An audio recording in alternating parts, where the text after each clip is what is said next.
Hello, today's video is going to be slightly different. Phil is going to be leading on the video as he's going to be talking about a recent project he's just completed. Yep. So this is related to your YouTube stuff, and one of the challenges you've had is sort of filming what you're doing. At the moment we have a tripod sort of haphazardly balanced on a windowsill. It works. Yeah, it's fairly good on what it does. It's quite hard to get to it, and the reason I use the windowsill is because this is actually a really tiny room. It's the smallest room in our flat, and I used to have it on the other side of the table, and sometimes I still do, but it does mean that it's a bit harder to get in and out of the room because the door's over there. Yeah, 'cause you often have the camera there, camera here, and everything else set up around it with lights and things. Yes. Gives you quite a limited space to work in. Exactly. And also with working from home, it's been a bit more challenging to set up for doing certain videos, particularly ones where I'm trying to show you what I'm doing, such as tutorials, and I just thought it would be easier if we had something that was a bit more out of the way and slightly more permanent as well, because obviously I do actually end up leaving the tripod there an awful lot, but obviously it's really hard to clean the windowsill. It's hard to open and close the window, it's hard to open and close the blind. So yeah, there's all sorts of issues with it. So as a solution, we were considering putting something onto the ceiling. And one of the things that I do have lying around is mobile Raspberry Pis. So if you're unfamiliar with Raspberry Pi, it is a computer, normally about the size of a credit card. This is a Pi Zero, so it's even smaller. And what I've done is attached a camera module to it and a small case. We're going to fit it to the ceiling so it gives a nice top-down view onto the table. We haven't actually worked out how we're going to fix it to the ceiling. That's the next stage. The camera works, that's the key thing. Yeah, so I mean, one thing to mention is that it is really light, so it's not going to be a huge issue working out how to attach it, but it still will be something to think about. It's a cheap project as well. The Raspberry Pi itself, I think, is 30 quid for a Pi Zero. But again, I've had that sitting around for about a year. Not really doing much. Haven't you used it on another project? No. Oh, really? No, it has just kind of been sat around. It's quite low powered, and my Raspberry Pi 3 was doing stuff like my ebook library, Pi-hole, which is network-wide ad blocking. I ended up using the Raspberry Pi 3 for quite a lot. But this is a very specific use case, and this is perfect for it, really. Yep. Well, I'm not complaining if it makes things easier for me. And this is accessible via a web browser on any computer connected to our local network, which means the advantage for this is Chloe just needs to go onto any computer, even a phone, and just hit start record. It gives multiple options. You can just take pictures, you can record video, you can do time lapse. The software we're using actually can be used for a variety of things, so it's even got stuff like motion sensors, so it only records when it detects motion, which isn't any use for us, but if we were setting up a security camera, for example, perfect.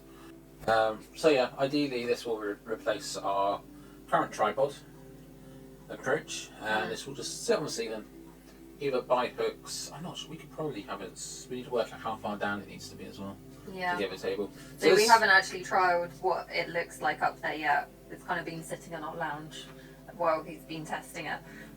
But yeah, so we want it up there, but we do have a light fitting up there as well, so I want to make sure that that's not in shot. Obviously I could zoom in when I edit the footage, but I'd have to remember doing that every time, and also it will reduce the quality because the more you zoom in, the more pixelated and blurred the quality is. Although saying that, a lot of this I will just speed up or use the time-lapse function because it will be really useful for those bits when I am just cutting something out, because obviously it's quite boring to watch someone cut or hand sew something in real time. It's a lot more effective to speed up the footage, which is obviously what I've done in many videos before now. So ideally this just makes it easier. The advantage with using this is that it gets saved direct onto the server. The difference, so if I use my camcorder or my DSLR, I have to save the footage, and also with my DSLR it can only record up to 30 minutes. It's normally 20 to 30 minutes at a time, so then you have to stop and start it again. Whereas obviously if I'm crocheting something, I could be sitting down for a long time. So it would be quite good to have something that will just endure being switched on and recording for potentially hours. Well, yes. So the only limitation we have with this is, so it converts the video files it saves to MP4, but it does this locally, which essentially means it needs some memory on here.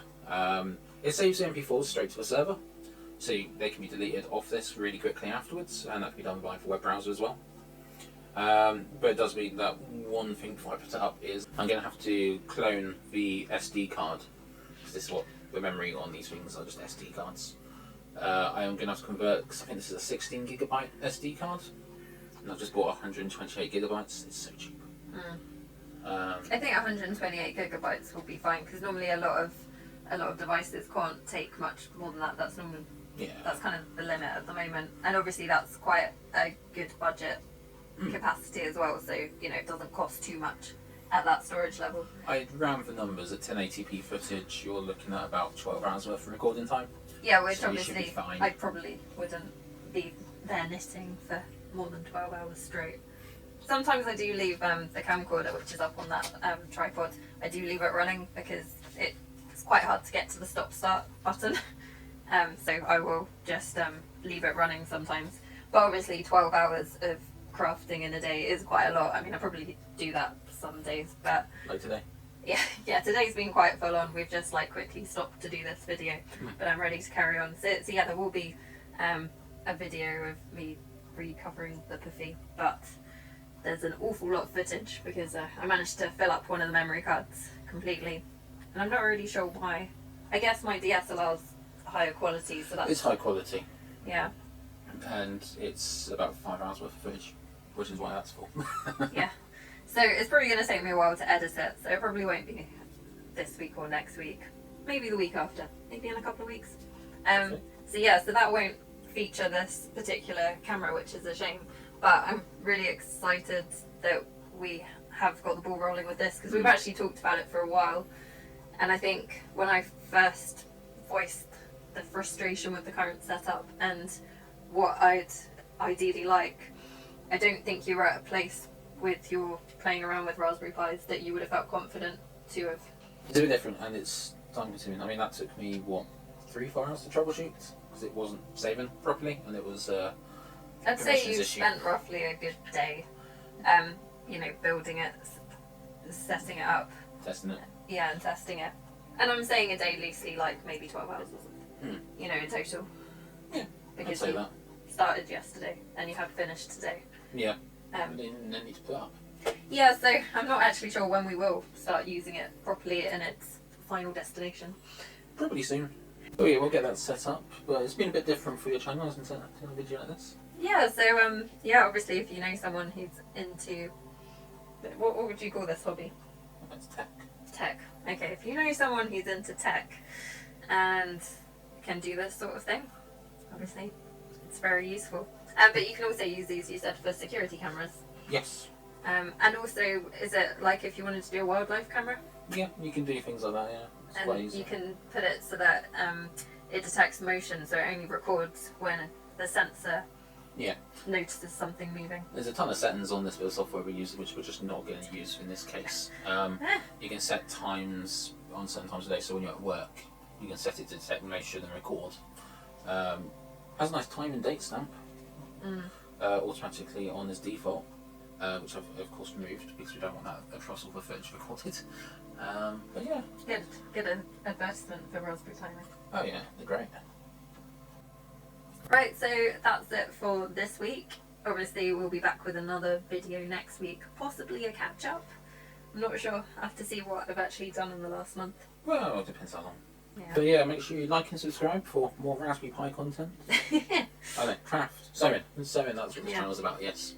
Well, I'm happy if you're going to create more technology that can make my life easier and help me document my makes more. That's brilliant.